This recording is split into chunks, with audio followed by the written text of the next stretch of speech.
السلام علیکم ورحمۃ اللہ وبرکاتہ۔ دوستو، کیسے ہیں آپ؟ امید ہے جہاں کہیں بھی ہوں گے اللہ تعالیٰ کی مہربانی سے خیر و عافیت سے ہوں گے۔ دوستو، سورہ المؤمنون کی پہلی 11 آیات پڑھنے کی فضیلت۔ جنت الفردوس کی وراثت کا حصول۔ دوستو، رات کو سونے سے پہلے ان آیات کی تلاوت ضرور کریں، کیونکہ یہ عزت کی حفاظت کر کے نماز کی طرف رغبت دلانے کے ساتھ ساتھ بیہودہ باتوں سے روکتی ہیں اور اللہ رب العزت کے فضل و کرم سے جنت الفردوس کا وارث بنا دیتی ہیں۔ بسم اللہ الرحمن الرحیم۔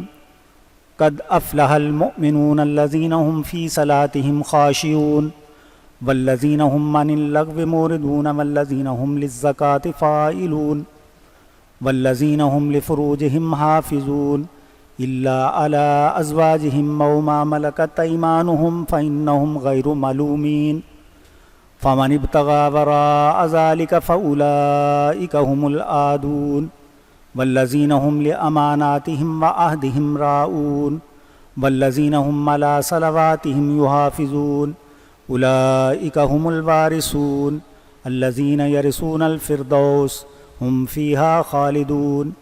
بے شک اہل ایمان نے فلاح پائی جو اپنی نماز میں خشوع کرنے والے ہیں اور جو فضول باتوں سے علیحدہ رہنے والے ہیں اور جو زکوٰۃ ادا کرنے والے ہیں اور اپنی عصمت کے پاسبان ہیں، سوائے اپنی بیویوں اور جو ان کی ملکیت میں ہوں، پس ان پر کوئی ملامت نہیں ہے۔ پھر جو کوئی ان کے سوا اور کچھ چاہیں تو وہ حد سے بڑھنے والے ہوں گے۔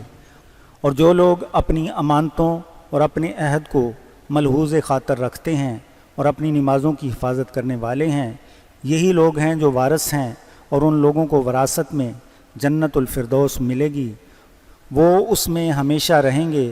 سورہ المومنون آیت 1 تا 11۔